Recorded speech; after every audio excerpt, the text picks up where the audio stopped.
This video examines portions of the abandoned Pembina extension of what used to be the Northern Pacific Railway. The Northern Pacific built its transcontinental railroad from Duluth, Minnesota, westward to the Pacific coast. Some of its main stops through Minnesota and North Dakota were Duluth, Brainerd, Fargo, and Bismarck. There was another point on its east-west mainline track called Winnipeg Junction, which was about the midpoint of another line it built from north to south.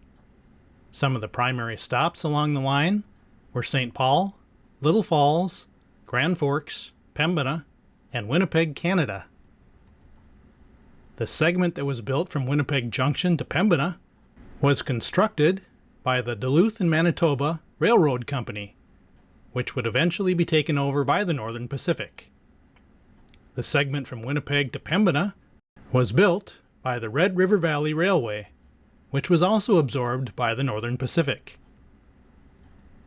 The line from Winnipeg Junction to Grand Forks was completed on January 6, 1887, while the segment from Grand Forks to Pembina was finished on October 4, 1887.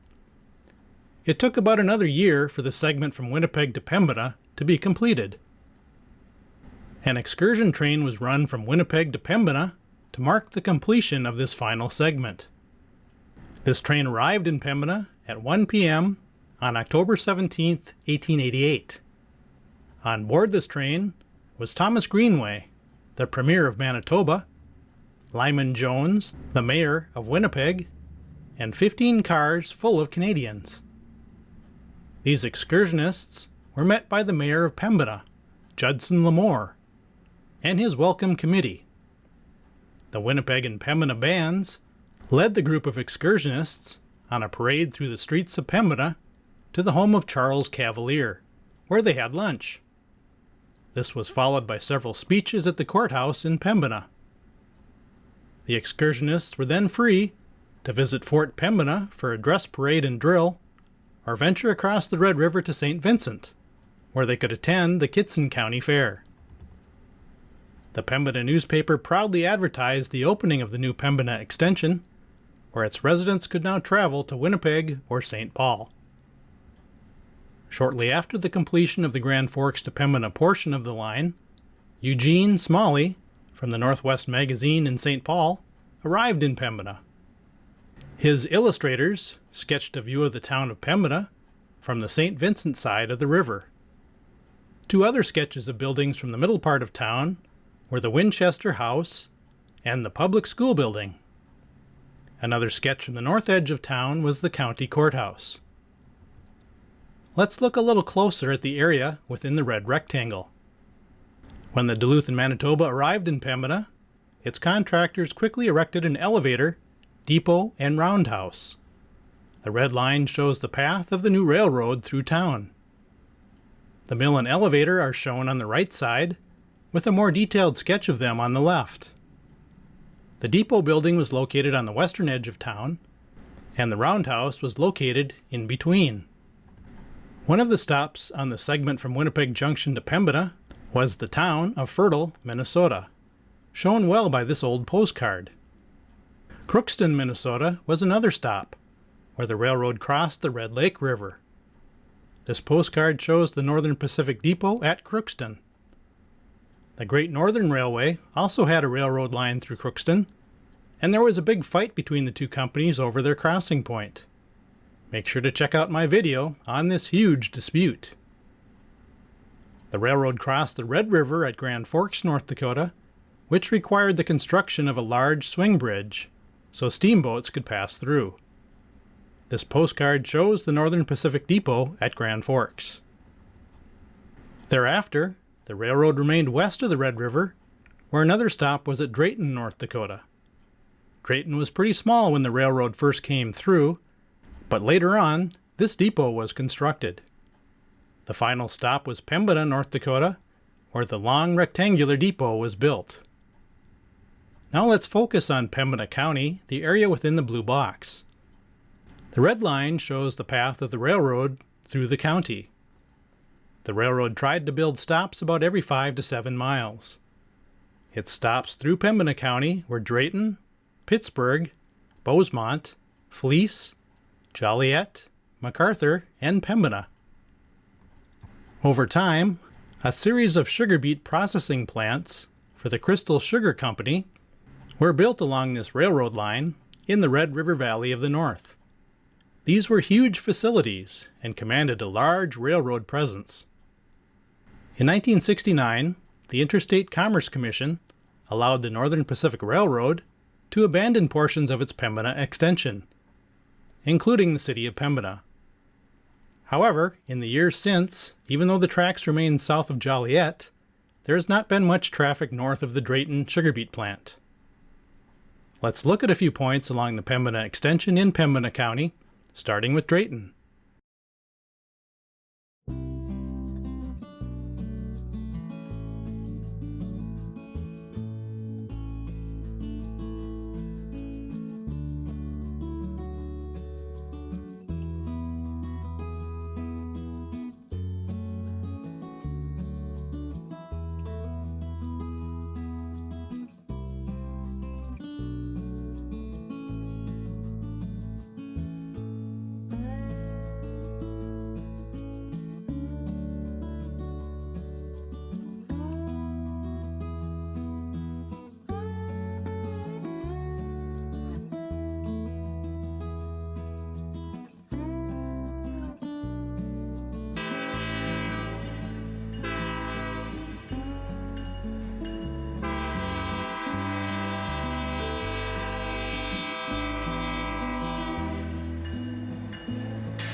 I hope you enjoyed this video on the Northern Pacific Railway's Pembina extension. That concludes the video.